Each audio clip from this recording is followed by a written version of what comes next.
Nous sommes en l'an 44 de la deuxième époque sur la ligne de front glacial d'Olcash. Le ciel grouille de gargouilles Lioam de niveau 125, l'avant-garde de la Légion de Madara. Pour couronner ce cauchemar, un dragon d'os de givre éternel de niveau 150 émerge des nuages, irradiant une aura de zéro absolu. Suffet se tient en première ligne de la formation défensive de la guilde de la puissance divine, fixant l'énorme bête squelettique qui surplombe ses hommes. Les unités de soutien de sa guilde font des heures sup, canalisant des sorts de lumière et de vide pour empêcher la formation de s'effondrer sous la pression. Un des combattants de première ligne prend la grosse tête, plongeant dans les sèmes et revendiquant les nécromanciens de Madara comme ses kills perso. Suffet mène la charge avec un cri de guerre assourdissant, sa cape claquant au vent alors qu'il percute la première vague de morts-vivants. Il balance sa lame massive dans un arc puissant, fracassant le crâne d'un soldat squelette et envoyant valser des éclats d'os. La force de sa frappe se propage, anéantissant une escouade entière de squelettes en une seule explosion. Ces hommes sont en admiration, regardant leur vice-maître de guilde se battre comme un dieu de la guerre incarné alors qu'il taille en pièces les rangs ennemis. Un des soldats fait remarquer que ce champ de bataille désolé était en fait le village de départ de Suffet au début du jeu. L'armée de Madara est un océan infini d'os et d'ombre, avec des renforts émergeant constamment du sombre horizon. Un nécromancien de Madara lève son bâton, psalmodiant d'anciens mots de pouvoir pour alimenter l'assaut des morts-vivants. Le dragon d'os de givre éternel lâche un rugissement silencieux et déchaîne un torrent de souffle glacial qui gèle tout sur son passage. L'explosion glaciale s'écrase sur les positions de la guilde, laissant les survivants hurler à l'aide au milieu des débris de glace. Suffet ordonne immédiatement à ses arbalétriers chasseurs de dragons de concentrer leurs tirs, visant directement le noyau massif de la bête. Une volée de carreaux enchantés fend les airs, traînant de la lumière alors qu'ils fondent sur le monstre ailé. Les tirs font mouche avec une précision chirurgicale, explosant en flashs d'énergie qui fracassent les ailes et le torse du dragon. Suffet s'élance haut dans les airs, balançant à ce sale reptile de retourner en enfer alors qu'il lève son épée pour le coup de grâce. Il assène une frappe dévastatrice sur la tête du dragon, sa lame nimbée de lumière d'Orécian à travers l'os et la magie. Il atterrit gracieusement sur la terre brisée, tandis que le dragon massif entame sa lourde chute finale derrière lui. Le dragon d'os de givre éternel s'écrase au sol avec un fracas à faire trembler la terre, signant sa fin. Les membres de la guilde explosent de joie, acclamant Suffet pour ce qu'il est incroyable alors que la poussière retombe autour d'eux. Ces soldats déclarent la guilde de la puissance divine invincible, galvanisés par la vue de leur chef se tenant triomphant. Suffet en rigole, leur disant qu'il ferait mieux de commencer à l'appeler maître de guilde une fois cette bataille officiellement gagnée. Son air triomphant s'efface lorsqu'il aperçoit quelque chose bouger à travers la fumée à l'horizon. Une unité de cavalerie sombre apparaît, leur armure noire se fondant presque dans le ciel orageux alors qu'ils chargent vers la guilde. Ce sont des chevaliers de cendres d'ébène de niveau 140, les poids lourds de la Légion de Madara, et ils ont débarqué en force. Suffet réalise avec horreur que la guilde du feu de la fleur d'épine a complètement abandonné son secteur, laissant son flanc grand ouvert.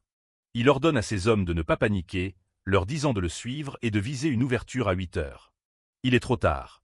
La lance d'un chevalier transperce l'un de ses soldats, soulevant le mec de terre avant même qu'il ne puisse réagir. Le sang gicle à travers le champ de bataille alors que le chevalier retire son arme, laissant une traînée mortelle derrière lui. Dans un éclair de mouvement sombre, Suffet est fauché par une frappe de l'oubli dévastatrice, une lance lui transperçant la poitrine de part en part. Il lève les yeux pour voir un chevalier de l'oubli de niveau 200 le surplomber, un ennemi bien au-delà de son niveau actuel. La vision de Suffet commence à s'assombrir alors que le monde prend une teinte rouge foncée, mais son œil reste fixé sur l'ennemi avec une pure défiance. Il pense à quel point ils étaient près de terminer la quête mondiale et de restaurer le royaume, juste pour être ruinés par une seule trahison. Une fenêtre système clignote devant ses yeux, l'avertissant d'une perte de sang massive et d'un état de santé critique. Ses forces l'abandonnent, et son épée ornée glisse de ses doigts engourdis, tombant dans la boue trempée de sang. L'avertissement système final apparaît, indiquant un arrêt cardio-respiratoire total alors que ses signes vitaux chutent à zéro. Sa dernière pensée n'est que pur séum, prévoyant d'afficher ses traîtres de Thornflower Fire dès l'instant où il se déconnectera. Alors que sa conscience s'estompe et que la mort plane sur lui, il se demande pourquoi bordel le système ne l'a pas encore déconnecté. Soudain, son œil s'ouvre d'un coup, brillant d'un nouveau sentiment de vie alors qu'il se réveille dans un endroit qu'il n'aurait jamais cru revoir. Il halète, la sueur dégoulinant sur son visage alors qu'il réalise qu'il est en fait toujours en vie. La déconnexion forcée du jeu n'a jamais eu lieu, le laissant nez à nez avec les orbites vides d'un squelette. Suffet prend une inspiration tremblante, remarquant que les nécromanciens ne laissent jamais de survivants. Il se dit que sa chance n'est pas complètement merdique s'il respire encore après cet assaut. Il regarde le soldat squelette de Madara en morceaux sur le sol, confus de voir l'ennemi invoquer des mobs éclatés d'aussi bas niveau. On est déjà à l'an 44 de la deuxième époque, et ces trucs ne devraient plus être une menace pour personne. Il baisse les yeux vers son torse et se fige. Il se souvient d'avoir été poignardé dans la poitrine, mais la blessure est sur son ventre. Pire encore, l'entaille brille d'une lueur verte maladive de poison de cadavre. Il n'arrive pas à croire qu'il s'est pris un debuff de bas étage comme ça. Avec son physique de rang argent, un effet de statut de bas niveau n'aurait même pas dû s'afficher, encore moins lui causer autant de douleur. Il se prend la tête à deux mains, pensant au wipe massif que la guilde du Temple du Feu vient de subir et à comment les forums du jeu vont être dans un chaos total. Il tend la main pour ouvrir son inventaire, mais rien ne se passe. Il capte qu'il a été complètement dépouillé de son stuff et de ses objets de haut niveau parce qu'il pense être des bandits morts-vivants. Ils ne lui ont même pas laissé un seul pansement pour stopper l'hémorragie à l'estomac. Il titube dans le couloir de pierre, remarquant l'absence flagrante de champ de bataille. S'il ne s'est pas déconnecté, il devrait toujours être sur la ligne de front d'Olcash, mais cet endroit ne ressemble en rien à une zone de guerre. Suffet regarde autour de la pièce avec une suspicion grandissante, les sourcils froncés alors qu'il observe les détails de la maçonnerie en pierre. Il reconnaît immédiatement le style architectural, c'est le royaume du sud des Ruins. Mais ça n'a aucun sens, car le royaume est tombé il y a des années lors de la troisième guerre de la Rose Noire. Il s'adosse au mur, s'agrippant l'estomac alors que la douleur intense continue d'élancer. Il n'a clairement pas installé de mode de douleur. Il se demande donc si les devs ont déployé un patch secret et expérimental pendant qu'il crevait. Il décide qu'il doit sortir du bâtiment et trouver un point de téléportation. S'il peut juste retourner dans une ville principale et récupérer son stuff de rechange, il pourra peut-être encore sauver ses potes de guilde sur le front. Il atteint une grande fenêtre et regarde dehors dans la nuit, espérant voir quelque chose de familier. Au lieu d'un terrain vague ravagé par la guerre, il voit un village calme et paisible niché dans les collines. Il n'y a aucune trace de mort-vivant, et il réalise avec un choc qu'il n'est nulle part près de la ligne de front d'Olcash. Il fixe une carte de la région, identifiant l'emplacement comme le village de Bux. C'est une zone de départ classique du royaume des Ruins, à des kilomètres d'où le conflit de haut niveau devrait se trouver. Il fixe le village, son esprit s'emballant alors qu'il se souvient comment Awin a finalement été transformé en nid pour les nécromanciens de Madara. Le voir comme ça, intact et paisible, ressemble à une hallucination. Un message système clarifie la situation, indiquant qu'ils sont actuellement en l'an 375 de la première époque. C'est l'année des fleurs et des feuilles d'été, bien avant les guerres catastrophiques qui ont défini sa vie. Il fixe la carte alors qu'elle semble saigner rouge, les yeux écarquillés par le choc. C'est impossible qu'il soit de retour à cette époque, des décennies avant même qu'il ne commence à jouer. Il réalise que c'est l'année exacte où la première guerre de la Rose Noire est censée commencer. Une fois que les nécromanciens de Madara passeront à l'action, le continent entier sera plongé dans une série de guerres sans fin. Il s'effondre au sol, se tenant la tête alors que deux ensembles de mémoires conflictuelles commencent à fusionner. S'il est dans le passé, dans ce corps, il doit se demander qui il est vraiment maintenant. Une voix résonne dans son esprit, confirmant l'impossible. Il est Suffet, mais il est aussi Brando. Un gros plan sur son œil montre un iris doré, marque de l'âme qu'il porte désormais. Une vision du passé défile devant lui, montrant un jeune garçon marchant avec sa mère, une noble déchue. Les gens du village chuchotent sur ses racines nobles et son grand-père sévère. Dans un autre souvenir, le jeune Brando est assis avec son grand-père, un soldat vétéran aux cheveux d'argent. Il demande au vieil homme combien d'ennemis il a tués à l'époque, les yeux pleins d'émerveillement. Le grand-père de Brando regarde une médaille de guerre dans le creux de sa main, l'air distant. Il répond qu'il ne se souvient pas de ses kills, seulement qu'il a sauvé au moins 5 de ses camarades. Inspiré, le jeune Brando s'entraîne sans relâche avec une épée en bois dans la cour. Il jure de devenir le numéro 1 des épéistes de tout le royaume des Ruins. Le souvenir bascule dans le présent, où Brando repousse désespérément un soldat squelette de Madara. Il manie une vraie lame maintenant, hurlant sa détermination à restaurer la gloire déchue de sa famille. Il se jette sur le squelette, le traitant de « sale mort-vivant » et exigeant de savoir qui lui a donné l'autorisation d'entrer chez lui. Sa confiance vole en éclats lorsque ses techniques d'épée ne font pas mouche et que la lame rouillée du squelette lui entaille l'abdomen. Il est choqué que ses skills ne suffisent pas à vaincre un simple mob de merde. Malgré la blessure, il attrape la tête du squelette, le visage contorsionné alors qu'il hurle qu'ils vont aller en enfer ensemble. Dans un espace mental, Suffet observe la scène, demandant pourquoi Brando pousse le bouchon si loin. L'esprit de Brando répond que les nécromanciens ont détruit sa seconde maison et qu'il va les faire payer pour ça. La scène rebascule sur les souvenirs de Suffet dans une grande salle du conseil. Il se tient devant une table de guilde, demandant à 2 groupes de raids principaux de tenir la ligne de front contre les morts-vivants. Il explique son plan aux autres leaders, mentionnant que la guilde Thornflower Fire a déjà accepté de tenir le flanc droit. Il est sûr qu'avec toute l'armée mobilisée, ils peuvent gagner la bataille d'Olcash. Le souvenir devient amer lorsqu'il montre Suffet mourant sur ce même champ de bataille, entouré de ses hommes en retraite. Il leur dit de le laisser derrière et de foutre le camp pendant qu'ils le peuvent encore. De retour dans le présent, Suffet et Brando se tiennent dos à dos dans une colonne de lumière. La voix du système répète qu'ils ne font désormais plus qu'un, Suffet, le joueur vétéran, et Brando, le noble déterminé. Une image à double visage montre les 2 identités fusionnées en une seule. Il déclare sa double identité, acceptant le fardeau des 2 vies. Brando est assis seul dans la sombre pièce de pierre, le clair de lune filtrant à travers les fenêtres cintrées. Il trouve toute cette situation absurde, n'ayant jamais imaginé qu'un simple jeu puisse aboutir à une transmigration complète. Il regarde sa main et son estomac blessé, frustré par la faiblesse hallucinante de ce nouveau corps. Il a failli crever face à un seul squelette, on est loin du numéro 1 des épéistes que Brando prétendait être. Il s'adosse au mur, pensant à quel point le destin aime jouer des tours en lui donnant de l'espoir pour le lui arracher direct. Il se force à se lever, décidant que puisqu'il est là, autant faire avec. Il se dit que même s'il foire une 2e fois, ça ne changera pas grand-chose dans l'absolu.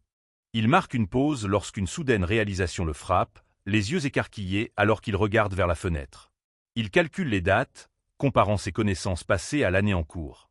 Il capte que le royaume des Ruins est destiné à tomber lors de cette exacte année des fleurs et des feuilles d'été. Mais puisque rien de tout ça ne s'est encore produit, il a une chance de tout changer. Un gros plan sur le visage de Suffet révèle sa concentration intense alors qu'il prend conscience de son avantage unique. Connaître le futur lui donne une chance de sauver le royaume des Ruins de son destin tragique.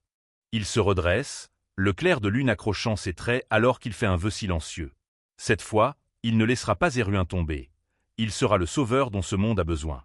Regardant autour de la pièce saccagée, ses yeux se posent sur une lame abandonnée gisant dans un rayon de lune. Il ramasse l'arme, notant que c'est juste une épée longue blanche de grade commun. Bien que ce soit du stuff de départ basique, ça fera l'affaire pour le combat à venir. Suffet agrippe la poignée, scannant les ombres à la recherche d'autres éclaireurs de Madara. Il sait qu'il ne pourra pas se battre efficacement tant qu'il n'aura pas stoppé l'hémorragie de son estomac. Il se déplace prudemment sur le sol, ses bottes faisant de légers bruits contre le plancher de bois. Il s'arrête devant une peinture à l'huile lacérée, se demandant si les morts-vivants cherchaient quelque chose de précis. Leur destruction semble trop ciblée pour être aléatoire. Il examine le cadre et découvre un compartiment caché derrière la toile. Il réalise que ça pourrait être la légendaire « peinture de Bux » de l'histoire du jeu. D'un tirage sec, il déchire le fond et un objet métallique tombe sur le sol avec fracas. Il ramasse une bague en argent ornée d'excroissances pointues ressemblant à des ailes. C'est l'anneau de l'impératrice des vents, une puissante récompense de quête qu'il se rappelle des premières versions du jeu. Il fixe l'artefact, bluffé de trouver un tel item de départ god tier planqué ici. Il sait que les patchs ultérieurs ont supprimé cette quête, faisant de son emplacement un secret que seul un joueur vétéran comme lui connaîtrait. Une fenêtre d'interface apparaît dans son esprit, détaillant les stats de l'anneau, un boost de dextérité et la compétence « balle de vent » qui peut stocker jusqu'à 3 charges. Il s'émerveille de la puissance de l'anneau, sachant qu'il peut infliger 100 points de dégâts fixes de zone tout en ignorant la défense. Il se demande comment son grand-père a pu se procurer une telle relique sacrée. Sans hésiter, il glisse l'anneau en argent à son doigt, prêt à utiliser ses propriétés magiques. Une soudaine poussée d'énergie verte et d'éclairs crépitants jaillit de l'anneau, enveloppant son bras alors que l'objet se lie à lui. Un sourire confiant effleure ses lèvres alors qu'il ressent le boost de puissance. S'il avait eu cet item dans sa vie passée, il aurait facilement dominé le classement du serveur. Son moment de triomphe est coupé court par un lourd fracas résonnant dans le couloir. Il se retourne d'un coup, levant son épée en gueulant pour savoir qui est là. Il fixe l'embrasure de la porte plongée dans le noir absolu, où 2 points de lumière luisants l'observent depuis l'obscurité. Des bruits de pas lourds et en armure résonnent sur le sol alors qu'une nouvelle menace approche. Un soldat squelette de Madara drapé dans une lourde armure de plate entre dans la pièce, une sinistre aura violette irradiant de ses os. Suffet se planque rapidement derrière un pilier de pierre, regardant le guerrier mort-vivant passer. Il note que sa portée de détection est d'exactement 5 mètres, tout comme les mobs de bas niveau du jeu. Le soldat squelettique continue sa fouille, ignorant que sa proie est planquée à quelques pas de lui. D'après les bruits de ferraille de l'armure, il réalise qu'il n'y a pas un, mais 2 soldats squelettiques qui patrouillent dans la zone. Des gouttes de sueur perlent sur son front alors qu'il prend conscience du danger. Dans son ancienne vie, il aurait écrasé ses ennemis d'une seule main, mais son corps actuel est trop faible pour un affrontement direct. Il jette un œil depuis sa cachette, repérant le deuxième squelette. Il se rappelle que les bandages de soins devraient être gardés dans cette pièce précise et commence à élaborer un plan. Il se baisse et ramasse un morceau de bois pointu provenant d'une caisse cassée. Il balance le bout de bois au centre de la pièce, le gros fracas résonnant sur les murs de pierre. Les deux squelettes se tournent immédiatement vers la source du bruit, leur IA complètement débile les menant droit dans son piège. Il se marre intérieurement de voir que leur comportement est identique au PNJ du jeu. Il observe depuis les ombres, attendant le bon moment pour bouger. Il doit les éloigner un peu plus des provisions. Il jette un autre débris vers le couloir, le bruit attirant les squelettes en armure loin de l'entrée de la pièce. Les deux soldats de Madara, les yeux brillants de rouge avec une agressivité aveugle, se précipitent hors de la pièce pour inspecter la nouvelle perturbation. Une fois qu'ils ont dépassé sa cachette, Suffet se prépare à taper un sprint vers l'intérieur de la pièce. Il se glisse à l'intérieur, se tenant le flanc alors que la douleur de la blessure se réveille. Il entre dans un bureau en bordel, le sol couvert de papier et de meubles renversés. Il marque une pause un instant lorsqu'il voit un portrait solennel de son grand-père sur le mur. Il se souvient que le vieil homme était un vétéran décoré de la guerre de Novembre. Il commence à fouiller frénétiquement les étagères, sachant qu'il n'a que quelques instants avant que sa santé ne tombe à un niveau critique.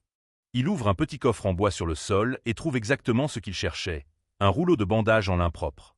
Il commence rapidement à enrouler le tissu autour de sa taille, utilisant ses dents pour tenir une extrémité pendant qu'il serre le pansement.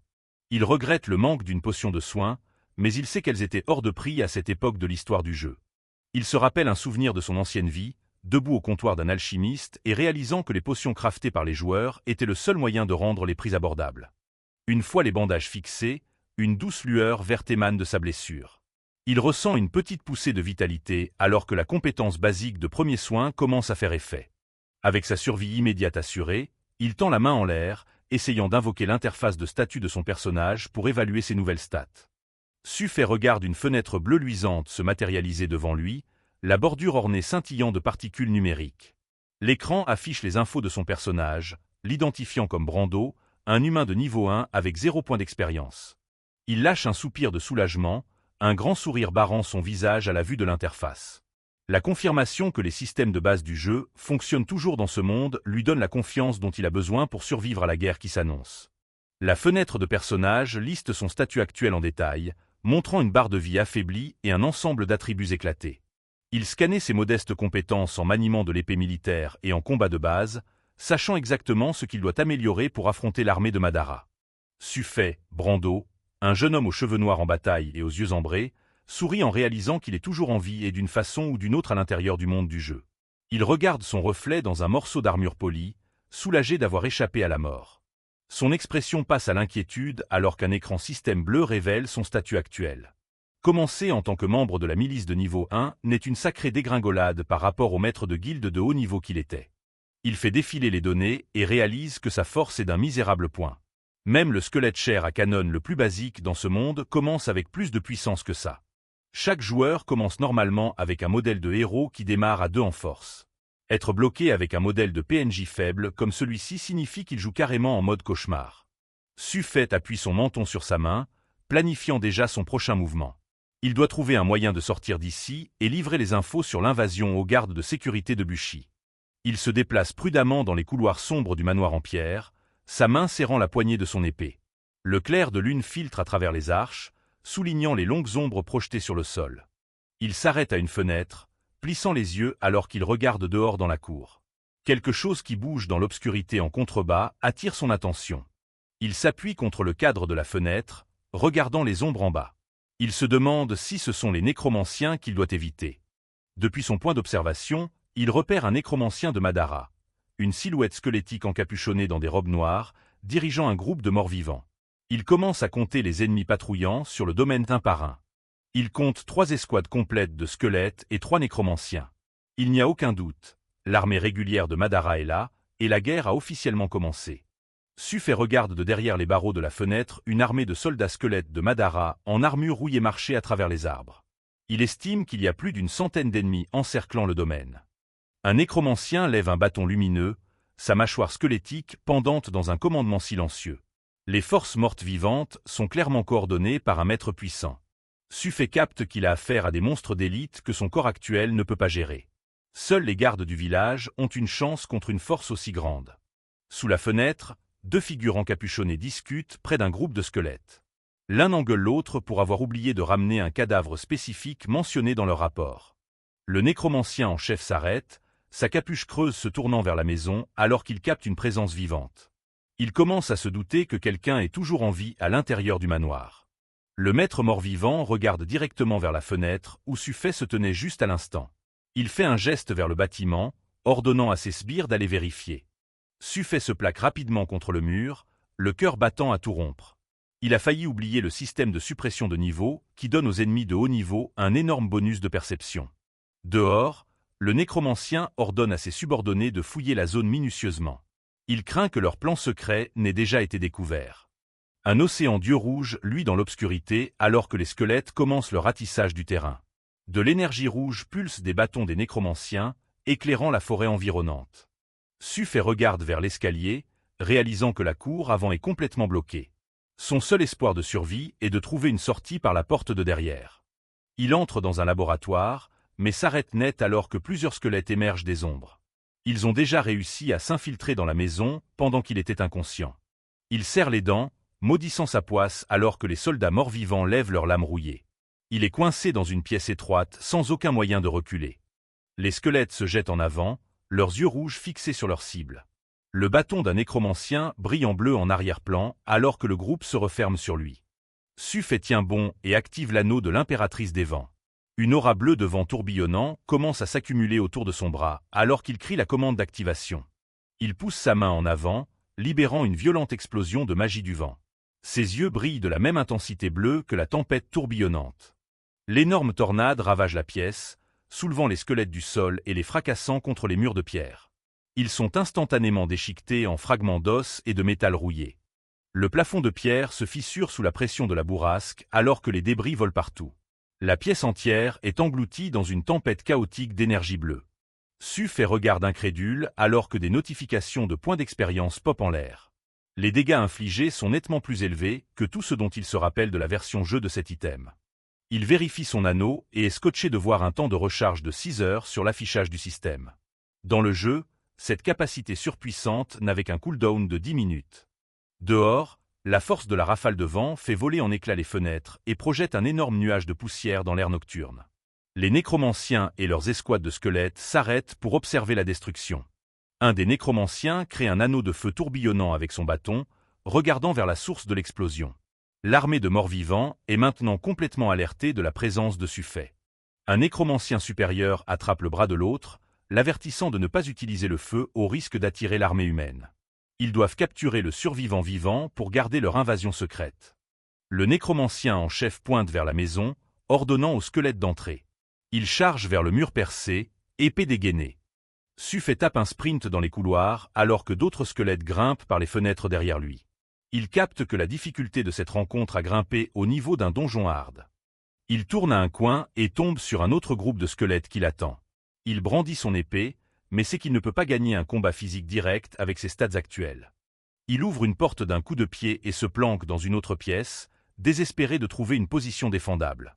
Il décide de se diriger vers la cuisine. Les squelettes martèlent la porte en bois avec leurs lames, les pointes de leurs épées perçant à travers le bois. Suffet appuie tout son poids contre l'encadrement, essayant de les retenir.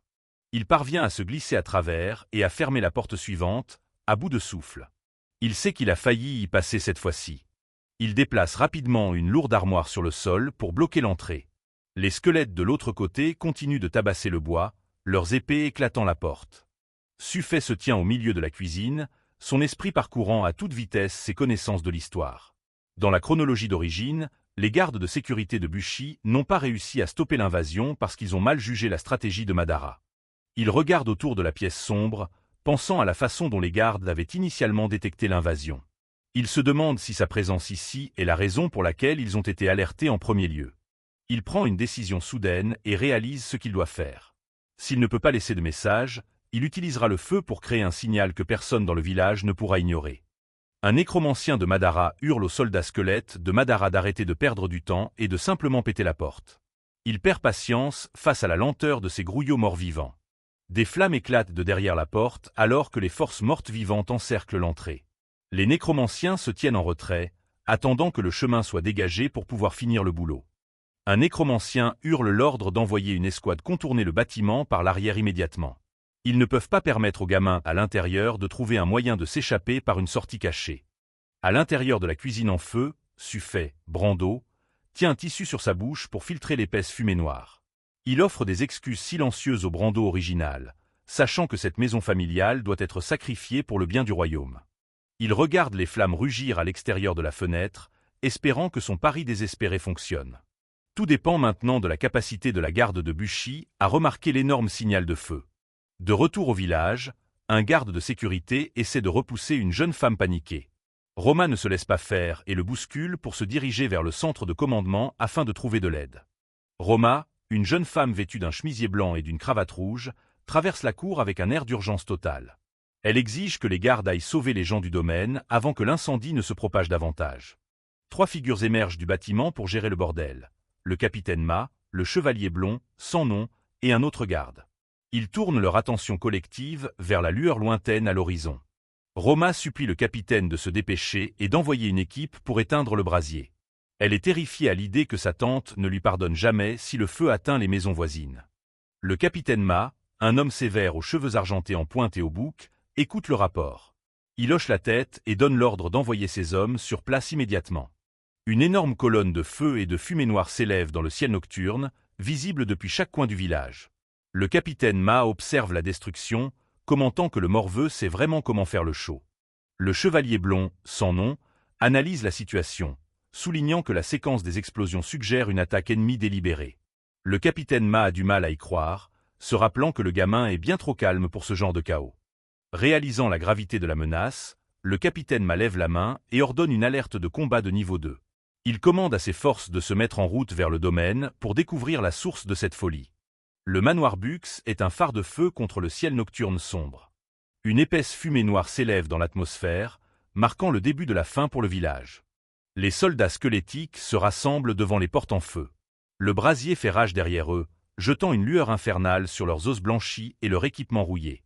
Un nécromancien de Madara encapuchonné se tient au milieu de ces spires morts-vivants, sa voix dégoulinant de venin alors qu'il les menace. Un squelette tremble, admettant leur peur naturelle des flammes sacrées. Le nécromancien hurle un ordre, les crocs dénudés dans un grognement. Il exige qu'il charge à l'intérieur et traîne la vermine dehors, morte ou vive. Il calcule le risque, réalisant que le boucan pourrait forcer une attaque à grande échelle prématurée. La peur de son supérieur, Sir Insteron, est évidente alors qu'il prend l'entière responsabilité de ce merdier. Des dizaines de squelettes se ruent dans la chaleur. Leurs épées sont dégainées, prêtes à abattre quiconque serait pris dans les couloirs du manoir. Une fenêtre vole en éclats alors que Brando saute à travers le cadre. Des éclats de bois volent partout alors qu'il se jette dans la nuit. Il atterrit et tape un sprint, laissant le bâtiment en feu derrière lui. Derrière lui, une escouade de squelettes s'entasse à la fenêtre par laquelle il vient de s'échapper. Brando serre les dents alors que la douleur de la blessure à son estomac s'intensifie. Le réalisme de ce monde est très loin de n'importe quel jeu auquel il a pu jouer. Il court à travers la cour, son esprit tournant à plein régime avec le lore du jeu. Il sait que le vieux Madden et l'escouade de garde vont bientôt se mobiliser pour faire gagner du temps aux villageois. Chaque chemin semble bloqué alors que les morts-vivants grouillent dans Bux et ses environs. L'ampleur réelle de l'invasion de Madara commence à se faire sentir. Il jette un regard en arrière vers le chaos, la sueur coulant sur son visage.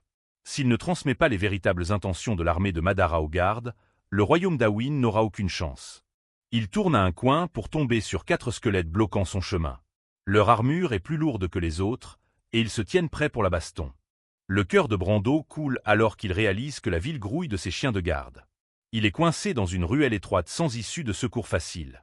Il observe leurs mouvements, les identifiant comme des guerriers squelettes de niveau 3. Ils sont nettement plus forts que la chair à canon commune qu'il a affrontée jusqu'à présent. D'autres squelettes émergent des ombres derrière lui, coupant sa fuite. Il se marre devant l'excès d'utiliser des tactiques de contournement sur un simple membre de la milice comme lui. Il reconnaît la compétence tactique des officiers subalternes de Madara. Ce n'est pas étonnant qu'ils deviennent finalement une menace pour le continent entier. Brando charge en avant, son épée tenue bas. Il doit finir ça vite avant d'être complètement cloué au sol et submergé. L'acier s'entrechoque alors qu'il part l'attaque descendante d'un squelette. La force du coup vibre dans son bras, mettant à l'épreuve sa force limitée. Il exécute une entaille tournoyante à travers le centre du groupe, sa lame traçant un arc mortel. Des étincelles volent alors qu'il frappe plusieurs squelettes à la fois, les tenant à distance. Il recule d'un pas, cherchant son souffle alors que la réalité de sa situation le frappe. Il a momentanément oublié qu'il a les stats moisies d'un PNJ roturier, pas d'un joueur héroïque. Ça l'a soudainement frappé qu'il n'était qu'un noob, et qu'il y avait encore une montagne de fonctionnalités système auxquelles il n'avait même pas touché. Il focalise son regard, une lueur d'espoir revenant dans ses yeux. Il ordonne mentalement à sa fenêtre de statut de s'ouvrir avant que les squelettes ne puissent récupérer. L'écran holographique bleu clignote, affichant ses stats pitoyables de niveau 1. Il sait que cette première montée en niveau est sa seule chance de retourner la situation. Il scannait les infos, voyant la notification lui indiquant qu'il peut enfin level up sa profession. C'est la percée dont il a désespérément besoin pour survivre aux prochaines minutes. Son doigt plane au-dessus de l'écran, sélectionnant la classe de milicien. Le système traite le choix, et ses stats commencent à grimper. Une poussée de puissance commença à inonder son corps alors que l'interface brillait d'une énergie intense. Les squelettes n'hésitèrent pas, ils encerclèrent immédiatement leur proie. Une nouvelle fenêtre apparaît, offrant 3 tirages de talents aléatoires exactement comme dans le jeu.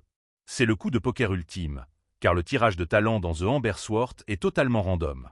Il tape sur le bouton, priant silencieusement pour un truc qui puisse lui accorder l'invincibilité. Il sait qu'un talent god tiers peut transformer même une classe de merde en machine de guerre. L'interface pulse d'une énergie dorée alors que le tirage commence. Tout repose sur ce que le système va lui lâcher maintenant. Le premier résultat tombe, œil de faucon. C'est un super talent pour augmenter la vision et spotter les faiblesses fatales, mais c'est fait pour le combat à distance. Le visage de Brando se crispe d'agacement alors que la sueur perle sur son front. En tant que combattant au Corax en grave corps, un talent de reconnaissance est la dernière chose dont il a besoin pour une baston rapprochée. Le deuxième tirage révèle méditation, qui booste la régent de mana. C'est complètement inutile pour lui puisqu'il ne connaît pas le moindre foutu sort. Au dernier tirage, l'écran s'illumine d'un éclat doré alors qu'Inflexible apparaît. C'est un talent légendaire top tiers pour les classes de mêlée. Un large sourire s'étire sur le visage de Brando alors qu'il capte que la chance a enfin tourné. Il vient juste de choper la compétence absolue pour une classe de Corax en grave corps. Un guerrier squelette se jette sur lui, sa lame fend dans l'air avec un sifflement sec. Il est trop lent pour réagir alors qu'il est distrait par le message du système. L'épée rouillée transperce directement son épaule, envoyant une gerbe de sang en l'air. Il hurle de douleur alors que l'acier froid mord profondément dans sa chair. Il s'effondre sur un genou, le guerrier squelette le surplombant avec son épée toujours plantée dans son épaule. Sa vision se brouille alors que la vie commence à le quitter. Avec une dernière poussée de volonté désespérée, il crie pour activer sa nouvelle compétence de talent, Inflexible. C'est maintenant ou jamais. Un torrent d'énergie spectrale bleue explose de Brando, repoussant les squelettes. Ses yeux brillent d'une lumière féroce et éthérée alors que la compétence prend effet. Le guerrier squelette se fige, ses yeux rouges luisant fixés sur l'homme transformé. Il marmonne d'une voix d'outre-tombe qu'il est maintenant l'un des leurs. Enveloppé dans un manteau d'âme de vent bleu chatoyant, Brando se redresse. Le soldat squelette arrête son attaque, complètement dupé par l'effet du talent Inflexible. Brando sent la montée de puissance de son talent Inflexible. L'énergie bleue qui le traverse le fait ressembler à un fantôme, rendant confus les squelettes à proximité. Il ne gâche pas l'ouverture, se jetant en avant avec sa lame. Une onde de choc bleu suit son coup, tranchant le mort-vivant le plus proche avec facilité. Le sang coule de la bouche de Brando alors qu'il serre les dents contre la douleur fulgurante. Il sait qu'il n'a qu'une petite fenêtre pour riposter avant que les blessures ne deviennent fatales. La fenêtre du système affiche les conditions brutales de son nouveau talent. Tant qu'il n'est pas décapité ou coupé en deux, il est effectivement immortel pour les 30 prochaines minutes. Il se ferait un chemin à travers la ruelle, laissant un tas d'os dans son sillage. Un seul squelette reste debout, ses mouvements hésitants alors qu'il a du mal à reconnaître sa proie. L'acier s'entrechoque alors que Brando par la lame du dernier garde. Il se demande si le boucan a déjà alerté le nécromancien qui contrôle ce secteur. Plus loin, le nécromancien de Madara encapuchonné lève son bâton, son extrémité brillant d'une énergie rouge irrégulière. Il hurle un ordre à ses sbires dans une langue gutturale. Les squelettes répondent à l'ordre d'attaque forcée, leurs yeux brillants de rouge avec une intention meurtrière. Brando regarde la horde déferler vers lui, se demandant si c'est là que son voyage s'arrête. Un cri tonitruant résonne dans la rue alors qu'un homme à cheval bondit dans la mêlée. Le capitaine Madden mène la charge, son épée dégainée et prête à écraser les morts-vivants. Derrière lui, Freya et le reste de l'escouade de garde galopent à travers l'obscurité. Leurs chevaux piétinent les guerriers squelettiques, brisant les os sous leurs lourds sabots. La charge de cavalerie brise l'encerclement des morts-vivants en un seul coup violent. Les chevaliers en armure d'argent abattent les squelettes, confus avec une précision d'expert. Le capitaine Madden arrête son cheval à côté de Brando, choqué de voir le garçon encore debout. Brando ne perd pas de temps en politesse, l'avertissant qu'il s'agit d'une invasion à grande échelle. Le visage du vétéran blêmit alors qu'il assimile la nouvelle. Brando explique que c'est tout le royaume d'Awyn qui est visé, pas seulement leur petit village. Le capitaine Madden réagit instantanément, aboyant des ordres à ses subordonnés. Il envoie 2 cavaliers avertir la capitale, pendant que les autres se préparent à tenir le manoir à tout prix. Soudain, le monde se transforme en un négatif bleu froid pour Brando. Son corps se bloque, un effet secondaire terrifiant du talent inflexible atteignant sa limite. Sa vision se trouble alors qu'il s'effondre, la perte soudaine de force le laissant sans défense. Le prix d'avoir combattu au-delà de ses limites, mortel l'a finalement rattrapé.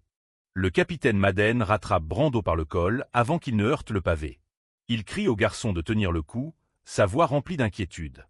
À proximité, la lame de Freya fend l'air, décapitant un squelette d'un mouvement fluide.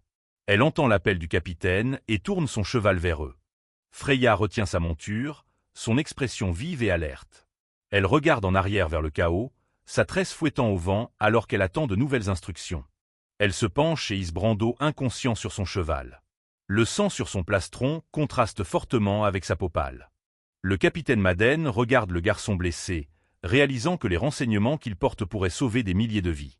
Il ordonne à Freya de diriger la 3e escouade et d'escorter Brando jusqu'à la forteresse arrière. Freya berce le garçon dans ses bras, son visage reflétant sa tourmente intérieure. Elle proteste, voulant rester et se battre aux côtés de son capitaine. Le capitaine Madden la coupe d'un regard noir, lui rappelant que ce n'est pas une requête, c'est un ordre. Il sait que quelqu'un doit rester derrière pour tenir la ligne. Le chevalier vétéran tourne son cheval vers le mur massif de squelettes. Il dit à Freya de laisser l'arrière-garde à ses vieux os et de chevaucher pour sauver leur vie. Des larmes piquent les coins des yeux de Freya alors qu'elle regarde son mentor se préparer à une mission suicide. Elle serre les dents, se forçant à obéir. Elle lève son épée et rallie la 3e escouade, leur ordonnant de percer les lignes ennemies. Son cheval se cabre, prêt à charger dans la forêt. Les chevaliers s'éloignent au galop du manoir, leurs armures d'argent luisant sous le clair de lune. Derrière eux, le rugissement de la bataille continue alors que Madden affronte la horde de front. Freya taille en pièces tout ce qui se met en travers de son chemin, ses mouvements alimentés par un mélange de chagrin et de devoir. Elle sait qu'elle ne peut pas regarder en arrière s'ils veulent survivre. Le cheval du capitaine Madden rue, écrasant la cage thoracique d'un squelette avec un craquement répugnant. Le vétéran est un tourbillon de destruction, refusant de laisser passer un seul monstre. Il frappe un autre squelette avec une telle force que son crâne se brise en une douzaine de morceaux. Son cri de guerre résonne à travers le manoir en feu alors qu'il libère des décennies d'expérience de combat. Sa lame tranche à travers les morts-vivants comme dans du beurre. Il se fout de la gueule de ces connards de Madara pour avoir sous-estimé un vétéran qui a survécu à la guerre de novembre. Un de ses soldats se tient dos à dos avec lui, plaisantant sur le fait de se marier une fois la bataille terminée. Madden se moque de l'homme pour avoir levé un death flag aussi évident. Les pensées de Madden dérivent vers un vieil ami qu'il n'a pas vu depuis des années. Il sait que ce soir, il le rejoindra enfin dans l'au-delà. Avec un dernier commandement tonitruant, il mène ses hommes restants au cœur de l'ennemi.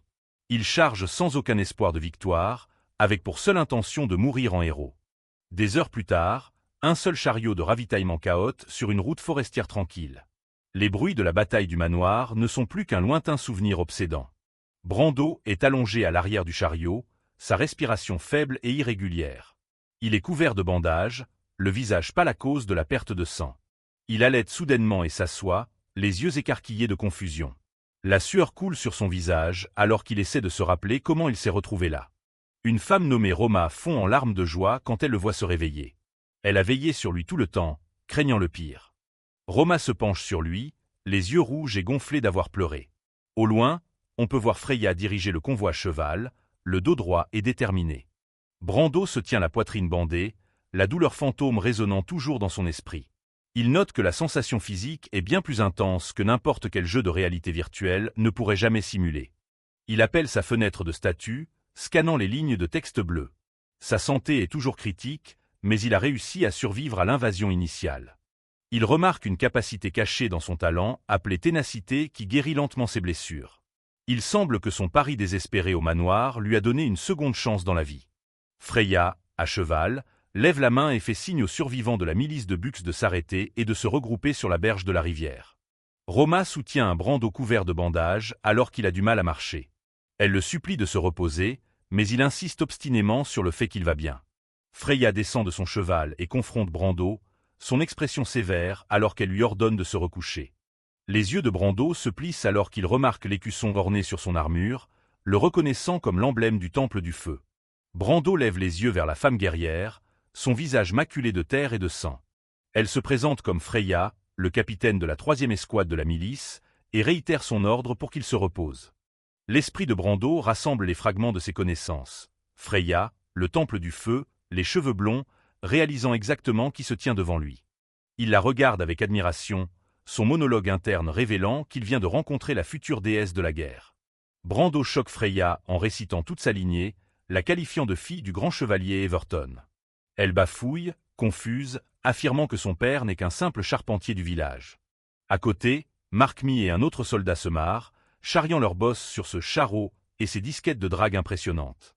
Le visage de Freya devient rouge pivoine alors qu'elle menace de faire fermer la gueule à ses hommes d'elle-même s'ils lâchent encore un seul mot. Brando observe l'échange avec un regard calculateur, notant que l'escouade ne compte que 7 ou 8 personnes. Les miliciens épuisés se rassemblent près de la rivière pour boire et soigner leurs blessures. Brando regarde Freya tendre un sac à un jeune garçon blond nommé Dren. Il pense amèrement à l'état pourri du royaume des Ruins, qui force les femmes et les gosses à servir. Dren sourit brillamment à son capitaine, ignorant le destin macabre que Brando sait qui les attend tous. Brando lâche un soupir las, se lamentant de devoir revivre ce sombre chapitre de l'histoire en tant que joueur vétéran. Il réfléchit à la destinée de Freya, sachant que la légendaire Valkyrie des Ruins n'est actuellement rien de plus qu'une simple fille de village. Son expression se durcit alors qu'il considère la réalité tactique. Les forces de Madara avancent rapidement et ils doivent échapper à l'encerclement. La détermination de Brando se renforce alors qu'il regarde Roma et Freya. Il sait que sauver ne serait ce qu'une personne de plus en vaut la peine pour la future renaissance du royaume. Freya tient la pochette en cuir contre elle, ses yeux reflétant le lourd fardeau du commandement qu'elle porte. Brando s'avance pour s'adresser au groupe, leur disant de se détendre pendant qu'ils discutent de leur situation. Il se tient droit malgré ses bandages, demandant à Freya leur position actuelle et l'itinéraire prévu. Elle l'informe qu'ils sont près de la rivière des Pins Rouges et doivent se diriger vers la forteresse arrière. Freya le regarde avec un mélange de suspicion et d'intrigue, se demandant pourquoi elle se sent obligée de répondre à cet inconnu dont la présence est plus imposante que celle de son propre capitaine. Brando pointe vers l'horizon, déclarant que s'ils ont l'intention d'atteindre la forteresse de Riden, ils prennent le mauvais chemin. Il en déduit qu'ils ont choisi le sentier forestier parce que l'autoroute principale était probablement envahie de morts-vivants. Freya est décontenancée, demandant comment il pourrait bien savoir ça alors qu'il était censé être inconscient. Brando explique que c'est une simple question de logique militaire que n'importe quel vétéran réaliserait. Il se tient devant le petit groupe de survivants, son ombre s'étirant sur la terre alors qu'il demande s'ils saisissent vraiment la gravité de leur situation. Il explique que l'ennemi a intentionnellement bloqué les routes principales pour couper les communications et dégager la voie pour leur armée principale. Il révèle la sombre réalité. Les morts-vivants prévoient d'utiliser Bux comme plaque tournante pour éradiquer chaque soldat des Ruins restant dans la région. Brando identifie le commandant ennemi comme Sir Insteron, un homme qu'il sait devenir un jour l'un des plus grands et des plus impitoyables généraux de Madara. Il fixe intensément, ses pensées révélant que dans la chronologie d'origine, cette situation était une condamnation à mort à laquelle seule Freya avait échappé. Il se tourne vers l'escouade et pose la question ultime. Que compte-t-il faire maintenant? Mark-Me et son compagnon se regardent dans un silence de plomb, leur humour de tout à l'heure complètement envolé. Mark-Me suggère de percer par le nord pour rejoindre le capitaine Marden. Brando visualise le terrain, identifiant la première voie de fuite par la vallée de Pierre-Aigu, mais notant qu'elle est trop loin pour être atteinte à temps. Il fixe la carte mentale, calculant leurs options restantes alors que l'encerclement ennemi se resserre. Il identifie la deuxième route, le sud via la berge de la Dague, où se trouve stationnée seulement une unique sorcière des cadavres et son escouade. Il se touche le menton, pensant qu'une percée est tout à fait possible avec une bonne coordination et l'utilisation de l'anneau de l'impératrice des vents. Un gros plan montre les mains tremblantes de Roma s'agrippant au bras de Brando pour se soutenir. Roma demande le regard embué s'ils vont vraiment mourir. Brando la regarde dans les yeux et lui dit fermement de lui faire confiance. Brando se racle la gorge et s'avance au centre du groupe pour proposer son plan. Mark-Mi le rembarre, disant au blessé d'aller juste se recoucher. Freya arrête Mark-Mi d'un mot sec, décidant qu'il devrait au moins écouter ce que Brando a à proposer. Brando expose son plan à l'escouade, soulignant que la berge de la dague est leur meilleure chance de percer avec seulement une petite unité de squelette pour la garder.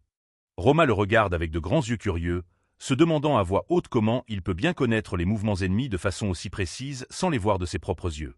Freya se tourne vers Brando, ses mains posées près de la garde de son épée, alors qu'elle demande si sa stratégie peut vraiment garantir que chaque personne du groupe survive. Brando reste silencieux un instant, son regard fixe et concentré alors qu'il calcule mentalement les risques du conflit à venir.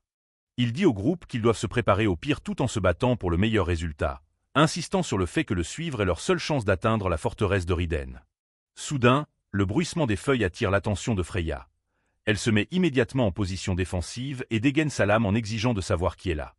Un homme aux cheveux bruns en bataille et à l'armure fissurée trébuche hors du feuillage, haletant pour reprendre son souffle alors qu'il s'identifie au capitaine Freya.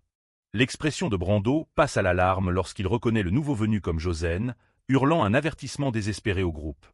Un gros plan montre une main serrant fermement la poignée d'une arme juste au moment où un mouvement flou entre dans la scène.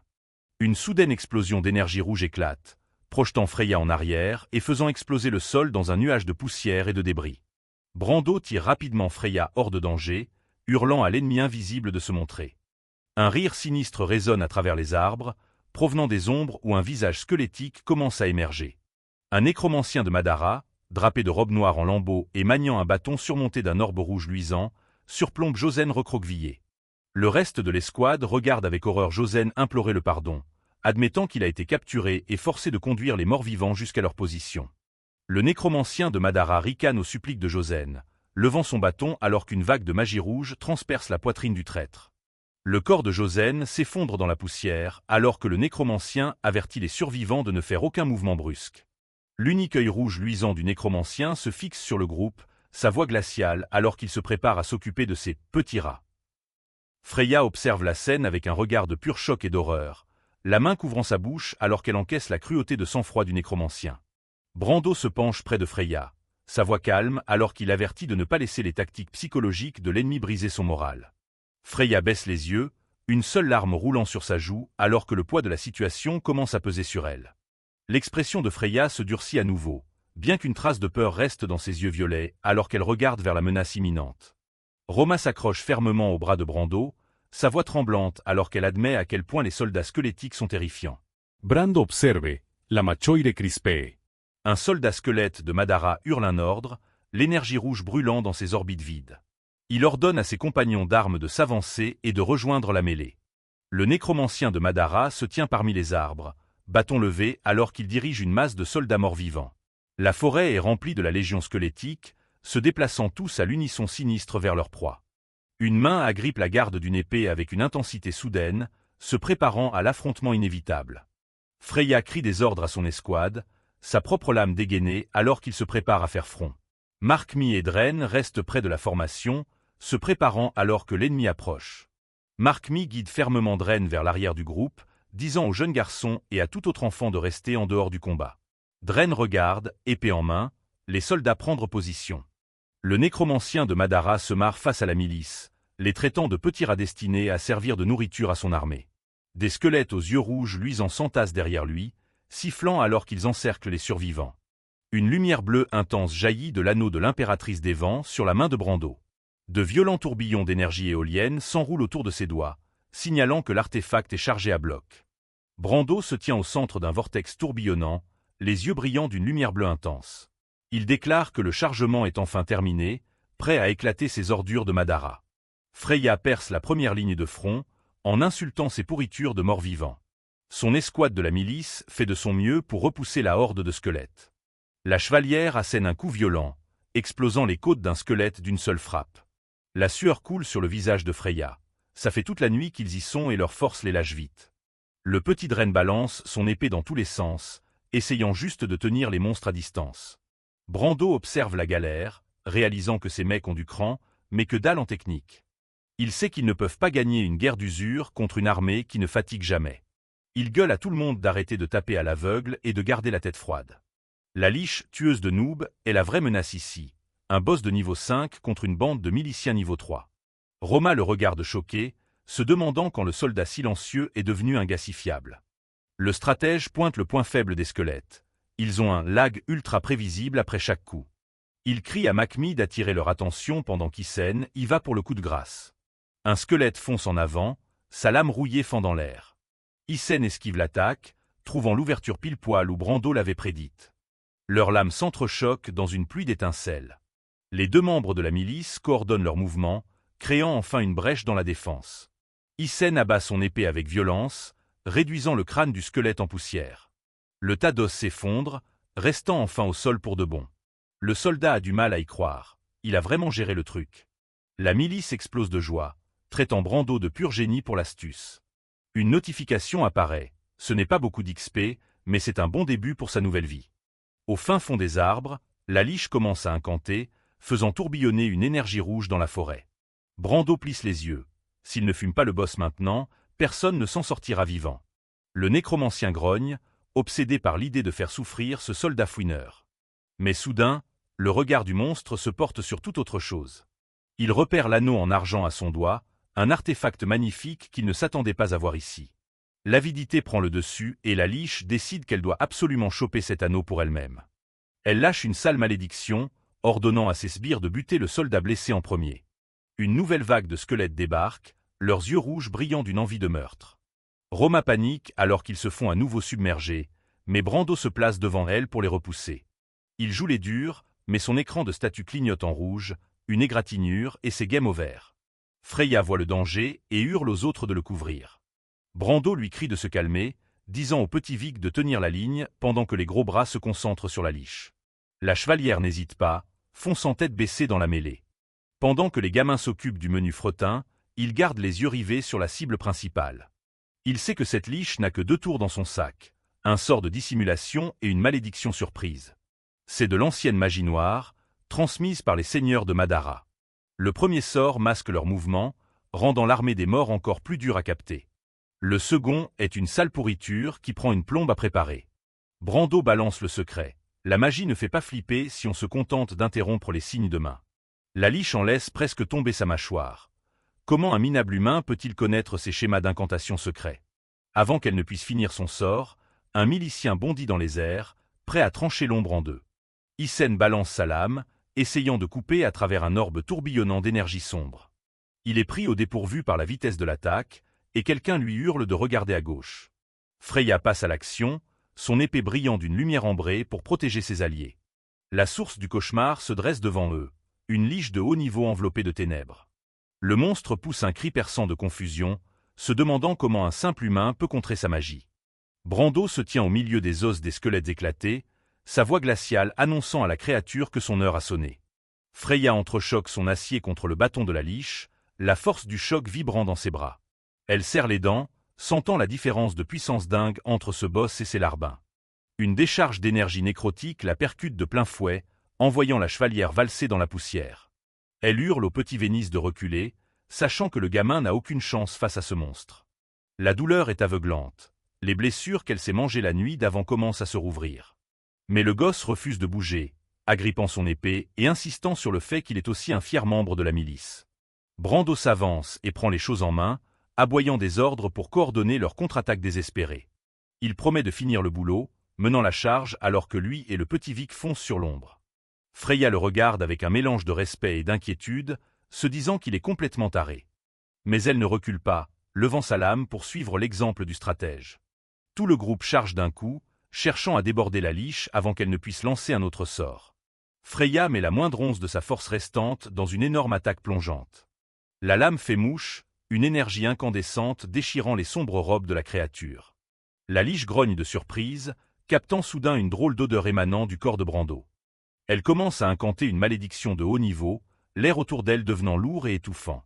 Le monstre est persuadé qu'une fois le stratège clamé, le reste du groupe va s'effondrer. Soudain, la créature se volatilise dans les airs, et Freya prévient tout le monde de rester sur le qui-vive. Brando pige qu'il a affaire à une attaque surprise de l'ombre. Il a complètement sous-estimé la vitesse de la bête. La liche réapparaît juste derrière lui, sa main osseuse tendue pour porter un coup fatal. Mais il est plus rapide. Il tourne sur lui-même à une vitesse folle et lâche une attaque concentrée d'énergie bleue. La liche est sous le choc, se demandant si cet humain pourrait carrément appartenir à la légendaire lignée d'argent. Brando ne lui laisse même pas le temps de finir sa pensée, décapitant la forme ténébreuse d'un seul coup net. Loin du champ de bataille, les hautes sphères de l'avant-garde de Madara se réunissent pour une réunion de crise. Le baron vampire Tagumanlin est complètement furax que l'invasion ait été lancée avant l'heure. Le nécromancien Roscoe se tient devant son commandant, tremblant alors qu'il s'apprête à justifier son échec. Le regard du baron est assez glacial pour geler le sang, et Roscoe a l'air de vouloir tomber dans les pommes. Il bégaie pendant son rapport, expliquant comment un foutu éclaireur humain a foiré leur timing. Quand on lui demande des résultats, il doit avouer que l'éclaireur s'est fait la malle, même si le village a été attaqué. Cabet, l'officier squelette, ne cache pas son dégoût, engueulant Roscoe pour avoir laissé filer l'humain entre ses doigts. Le baron les fait taire tous les deux d'un seul regard, exigeant un silence de mort pour le briefing. Cabet se tient droit, ses yeux rouges luisants fixés sur la carte de la région qu'il s'apprête à ravager. Le baron Tagu en a ras le bol des excuses. Il est temps de remettre cette conquête sur les rails. Il pointe agressivement son doigt sur la carte, ordonnant à Cabet de raser le village avant même que le soleil ne se lève. Le reste des officiers reçoit l'ordre de purger les terres alentour, et la pièce résonne de leur approbation. Le baron exige la perfection et l'élégance de la part de ses nobles lors de l'exécution de ses moindres ordres. Tout le conseil des ténèbres salue, leur voix tonnant avec un cri fanatique pour la gloire de Madara. Une soupe fine et flotteuse bouillonne sur un petit feu de camp, la seule bouffe qu'il reste aux survivants. Dren touille la marmite avec un regard de pure déception. C'est plus fade que de l'eau de vaisselle, mais il faut faire durer. Pendant que les autres dépriment sur le repas, Brando dépense discrètement ses points d'XP pour apprendre secourisme de combat, soignant son corps brisé dans un flash de lumière verte. Freya prend Isen à part, la voix serrée par l'inquiétude alors qu'elle parle de leur ration qui s'amenuise et du besoin désespéré de trouver un refuge. Brando s'incruste dans la conversation, suggérant au KLM qu'ils n'ont qu'à piller les villages du coin pour refaire leur stock. Isen secoue la tête, incrédule, lui rappelant que les hordes de morts-vivants de Madara ont transformé chaque patelin du coin en un vrai piège mortel. Brando zappe le pessimisme et pose une question toute simple. Qui a une carte du coin? Freya et Isen échangent un regard vide. Ce genre de truc est un luxe rare réservé uniquement aux commandants militaires. Brando capte d'un coup que dans ce monde, avoir une carte non autorisée sur soi, c'est limite une condamnation à mort pour un roturier ou un espion. Il ne laisse pas le manque de papier l'arrêter, demandant à Roma de lui filer une épée pour qu'il puisse improviser. La pointe acérée de la lame s'enfonce dans la terre sèche, grattant le sol avec un crissement déterminé. Sous les regards attentifs et paumés de la milice, Brando commence à tracer une carte tactique ultra complexe directement dans la poussière. Il pense avec amertume aux académies nobles qui foutent rien pour enseigner la stratégie de base, laissant leurs soldats sans défense face à une invasion coordonnée. Utilisant le sol comme tableau, ils pointent leur position par rapport à Bux, le village de King, et leur destination finale, Ridombur. Freya fixe la terre comme si c'était un miracle, se demandant comment un simple troufion de la milice peut avoir les connaissances d'un général vétéran. Roma pousse un cri de joie quand elle voit le chemin vers Ridombur, les yeux pétillants à l'idée d'être enfin en sécurité. La tension redescend un instant alors que certains gars se mettent à ricaner, prenant Freya de court. Dren raconte avec joie une histoire d'enfance où Roma s'était perdue comme une noob en allant faire des affaires, laissant la fille rouge de honte et protestant. Brando coupe court au rire, identifiant le village de King comme leur meilleur pari pour choper de la bouffe et des ressources. L'expression de Freya se renfrogne direct. Elle sait qu'avec l'offensive actuelle, le village de King est quasi certainement devenu un cimetière. Brando rétorque que les morts-vivants s'en foutent et ne pensent qu'à charcuter les vivants, ce qui veut dire que les greniers doivent encore être pleins de rations intactes. Dren est direct partant, les yeux écarquillés d'excitation à l'idée de faire une mission d'infiltration furtive. Brando commence à distribuer les rôles, ordonnant à Isen et Freya de l'accompagner, pendant que le reste du groupe garde le camp. Freya tape direct du poing sur la table, croisant les bras et insistant sur le fait que Brando n'est pas en état de bouger. Brando la fixe dans les yeux, lui demandant franco si elle essaie de le mettre sur la touche juste à cause de ses blessures. La détermination de la chevalière vacille légèrement en regardant son torse bandé, son visage s'adoucissant avec une pointe de culpabilité. Brando enfonce le clou, soulignant qu'aucun d'eux ne sait vraiment comment mener une équipe de réco ou d'infiltration. Au fond, sa motivation c'est pas juste la bouffe. Il sait qu'un légendaire artefact divin pour débutants est planqué quelque part dans ce village. Freya fait sa têtue, lui disant de juste expliquer le plan et de laisser les soldats valides se charger du sale boulot. Dans un mouvement audacieux, Brando chope son épée, les doigts serrés sur la garde alors qu'il prend une décision. Il défie Freya en duel, proposant qu'une épreuve de force antique et traditionnelle décide qui est apte pour la mission. Le campement devient silencieux alors que Dren et Ysenne le fixent la bouche ouverte, persuadés que Brando a définitivement pété un câble. Freya plisse les yeux, la main posée sur sa propre lame en lui demandant s'il est vraiment sérieux avec cette blague. Brando campe sur ses positions, dégainant son épée et lui disant d'y aller à fond. Avec un sec, tu l'auras cherché. Freya dégaine sa lourde épée large et prend une posture de combat. Elle frappe avec une force terrifiante, sa lame laissant une traînée de lumière bleue alors qu'elle essaie de plier le match en un seul coup. Brando bouge avec une fluidité qui la choque, son corps vrillant en l'air alors qu'il esquive de justesse l'attaque dévastatrice. Il sent la puissance brute derrière ses coups qui font vibrer l'air, et capte qu'il va devoir utiliser tous les tricks de son arsenal. Alors que Freya se remet en place pour attaquer, Brando lâche une parfaite coupe inversée de Kato, sa lame fouettant l'air dans un arc contre-intuitif. Les yeux de la chevalière s'écarquillent de choc quand la pointe de l'épée trouve une brèche dans sa défense dont elle ignorait même l'existence. Brando stoppe sa lame à quelques centimètres d'elle, le duel se terminant avant même d'avoir vraiment commencé, et lui demande si elle est prête à s'avouer vaincue. Il s'autorise un petit sourire en coin, se rappelant le mercenaire dans le jeu qui lui a appris cette technique en échange de quelques tonneaux de vin. Brando serre les dents, réalisant que son corps actuel est bien trop frêle pour exécuter à fond la coupe inversée de Kato et la désarmer correctement. Freya, piquée dans son orgueil, refuse de céder et déclare qu'elle ne retiendra plus ses coups pour le prochain échange. Leurs épées s'entrechoquent dans un bruit métallique strident, les étincelles volant alors qu'aucun des deux ne veut lâcher un pouce de terrain. Le duel s'intensifie, Freya misant sur sa force brute de chevalière pendant que Brando utilise la moindre miette de son savoir de joueur vétéran pour garder l'avantage. Soudain, le regard de Brando change, et Freya pige avec une montée de panique qu'elle a marché droit dans un piège. Dans un mouvement flou et trop rapide à suivre, la lame de Brando fuse vers le haut, tranchant sa garde comme si c'était du beurre. La forêt devient silencieuse alors que Brando maintient son épée fermement sous la gorge de Freya, notant calmement qu'il a sûrement prouvé ce qu'il avançait là. Roma, Ysenne et Dren restent là, bouche bée. Ils n'arrivent pas à croire que leur plus puissante guerrière vient de se faire mettre à l'amende par un milicien blessé. Brando tourne son regard moqueur vers le petit Dren, demandant qui est le suivant, mais le gamin terrifié fait vite un signe de la main pour dire non. Ayant retrouvé ses esprits, Freya reprend les choses en main et annonce que Brando et Ysenne l'accompagneront au village de King pour le ravitaillement.